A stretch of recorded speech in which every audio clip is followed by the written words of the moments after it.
Australia 'ਚ ਦਾ grand saffron Melbourne ਦੇ ਮਾਲਕ ਹਰਮਨ ਸਿੰਘ ਅਤੇ ਅਨੁਰਾਜ ਦੇ ਵੱਲੋਂ ਇੱਕ ਵਿਸ਼ੇਸ਼ ਪ੍ਰੋਗਰਾਮ ਉਲੀਕਿਆ ਗਿਆ, ਜਿਸ ਵਿੱਚ ਭਾਰਤ ਦੇ ਕੌਮੀ ਸੁਰੱਖਿਆ ਸਲਾਹਕਾਰ ਅਜੀਤ ਡੋਵਾਲ ਦੇ ਬੇਟੇ ਸ਼ੌਰਵ ਡੋਵਾਲ ਵਿਸ਼ੇਸ਼ ਤੌਰ ਤੇ ਪੁੱਜੇ। ਇਸ ਮੌਕੇ ਵੱਡੀ ਗਿਣਤੀ 'ਚ ਭਾਰਤੀ ਮੂਲ ਦੇ ਲੋਕਾਂ ਨੇ ਸ਼ਿਰਕਤ ਕੀਤੀ। ਇਸ ਮੌਕੇ ਸ਼ੌਰਵ ਡੋਵਾਲ ਦੇ ਵੱਲੋਂ ਲੋਕਾਂ ਨੂੰ ਸੰਬੋਧਨ ਕੀਤਾ ਗਿਆ। ਉਹਨਾਂ ਮੋਦੀ ਸਰਕਾਰ ਦੀਆਂ ਤਾਰੀਫਾਂ ਕਰਦੇ ਹੋਏ ਕਿਹਾ ਕਿ ਮੋਦੀ ਸਰਕਾਰ ਆਉਣ ਦੇ ਨਾਲ ਭਾਰਤ ਵਿੱਚ ਕਾਫੀ ਵਿਕਾਸ ਹੋਇਆ ਤੇ ਭਾਰਤ ਬੁਲੰਦੀਆਂ ਨੂੰ ਛੂ ਰਿਹਾ ਹੈ। ਇਸ ਦੌਰਾਨ ਉਹਨਾਂ 2024 ਦੀਆਂ ਚੋਣਾਂ ਬਾਰੇ ਵੀ ਗੱਲਬਾਤ ਕੀਤੀ। ਤੁਹਾਨੂੰ ਦੱਸ ਦਈਏ ਕਿ ਕੁਝ ਦਿਨ ਪਹਿਲਾਂ ਪ੍ਰਧਾਨ ਮੰਤਰੀ ਨਰਿੰਦਰ ਮੋਦੀ ਆਸਟ੍ਰੇਲੀਆ ਦੌਰੇ ਤੇ ਸਨ, ਜਿੱਥੇ ਉਹਨਾਂ ਦਾ ਭਰਵਾਂ ਸਵਾਗਤ ਵੀ ਕੀਤਾ ਗਿਆ। अभी आप लोग सोचो कि आप जैसे ये एक पिक्चर देख रहे हो, आप एट अ डिस्टेंस पे हो, हिंदुस्तान एक पिक्चर है कि पिक्चर में क्या दिख रहा है, you are watching it from 30,000 feet. तो आपको पहले थोड़ा भविष्य समझने से पहले पर्टिकुलरली इंडिया का थोड़ा पास्ट समझना पड़ेगा कि हम आए कैसे और अभी तक हुआ क्या। तो क्या हुआ कि जब मैं इसको 2-3 बिंदुओं पे बांधूंगा कि क्यों हम आपने भी बताया कि प्रधानमंत्री आए और यहाँ पर इंडिया को इतना बड़ा वो मिला, रिसेप्शन मिला। तो आपको एक बिंदु मैं ये बांधूंगा, आपको ये समझना है कि हम बहुत ही मुश्किल इतिहास से वापस निकले हैं। हमको एज इंडिविजुअल्स इतनी मेमोरी पता नहीं है, बट हमारा इतिहास बहुत ही ट्रॉमेटिक एंड वायलेंट रहा है, ठीक है। एंड हम उस इतिहास से निकलकर बाहर आ गए हैं और अब हम एक बहुत ही ब्राइट भविष्य के लिए देख रहे हैं। और जितना अटेंशन हमको दुनिया में मिल रहा है, ये एक्चुअली कोई चैरिटी नहीं है जो अचानक, ये अब दुनिया की कंपल्शन है, क्योंकि हम एक्चुअली इस दुनिया में एक ऐसी राइजिंग पावर की तरह आ रहे हैं जो दुनिया ने कभी देखी नहीं है। और ये तो सिर्फ 75 साल के बाद है। अभी तो हमें आजाद हुए पिछले 75 इयर्स हुए। आप अगले 25 साल में देखना कि क्या होगा इंडिया को और इंडियंस का। तो let me give you a background. क्या हुआ, आप लोग सब इकोनॉमिस्ट तो नहीं हो, लेकिन मैं आपको हम एक इकोनॉमिक्स में टर्म यूज करते हैं जिसको कहते हैं जीडीपी, ग्रॉस डोमेस्टिक प्रोडक्ट या ग्रॉस नेशनल प्रोडक्ट। आप इसको समझो like the income of a country and income of a family, ठीक है। तो जब हमको आजादी मिली 1947 में, तो अंग्रेजों ने हमको जब 200-250 साल के बाद आजादी दी, तो अंग्रेजों ने ना हमको पूरी तरह तोड़ दिया था। ये दुनिया को पता नहीं है, उन्होंने हमको इतना तोड़ा और पर इन्होंने किसी को बताया नहीं। हम भी पढ़े लिखे नहीं थे, तो हम इसको लिख नहीं सके, हमने इसको कभी डॉक्यूमेंट नहीं किया।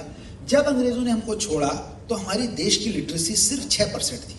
मतलब 6% इंडियंस पढ़े लिखे थे। 100 में से 6 आदमी पढ़ा लिखा था, 94 अनपढ़ था। जब अंग्रेजों ने हमको छोड़ा, उससे 10 साल पहले का आप रिकॉर्ड देख लो। मैं 200 साल में नहीं जाता हूं, 100 साल पहले, उसका 10 साल का पहले रिकॉर्ड देख लो। 1939 से लोग सोचते हैं बड़ी आजादी से मिल गई, क्योंकि हम तो डिफीटेड कौम थे, हारे हुए कौम थे, हम तो गुलाम थे, तो हमारी तो हिस्ट्री कोई लिख नहीं रहा था। 1937 से 1945 तक जिसके पास रिकॉर्डेड हिस्ट्री है, हर साल इंडिया में 10 लाख आदमी भूख से मरता था।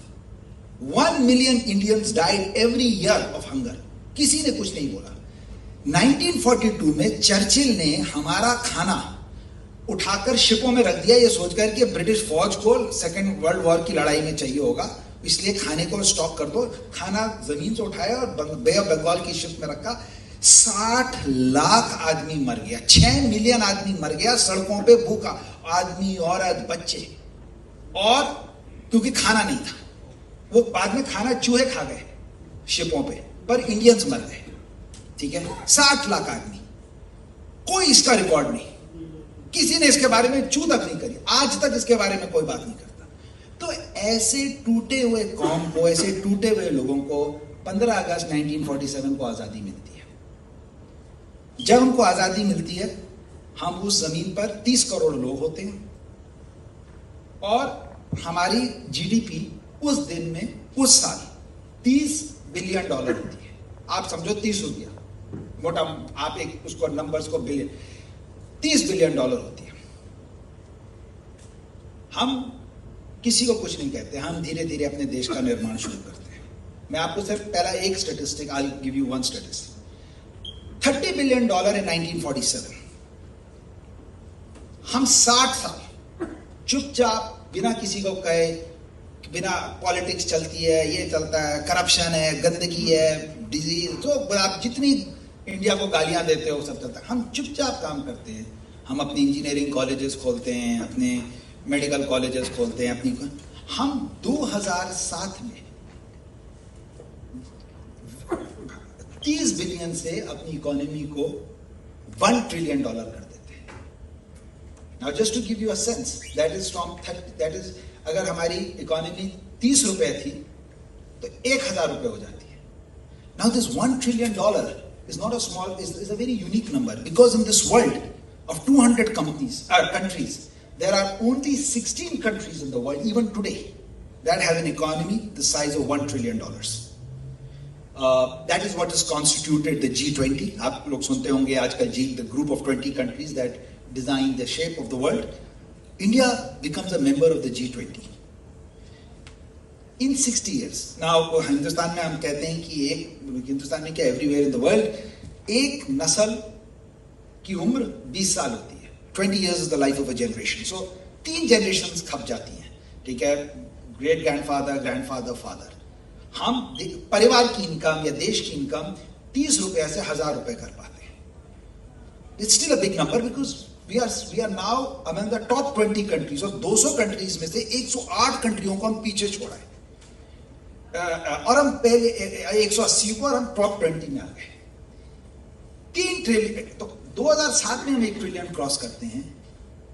हमको जो 60 साल लगे थे कमाने में, 2007 से 2014 में, अगले 7 साल में हम उसको 1 ट्रिलियन से 2 ट्रिलियन कर देते हैं।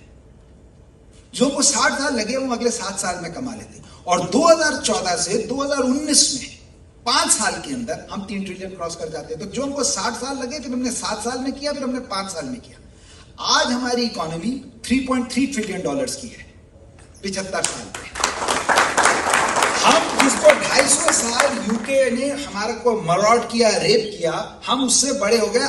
आज हम दुनिया की 4थी लार्जेस्ट अर्थव्यवस्था है एट 3.3 ट्रिलियन। हमने जो 75 साल में कमाया, हम उसको अगले 10 साल में फिर डबल कर देंगे minimum.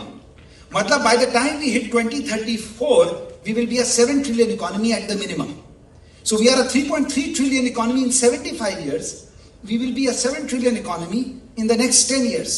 And by the time that we hit 2047, which is 100 years of our independence, आज की तारीख पे minimum estimates पे हम we will be somewhere between $30 trillion to $50 trillion.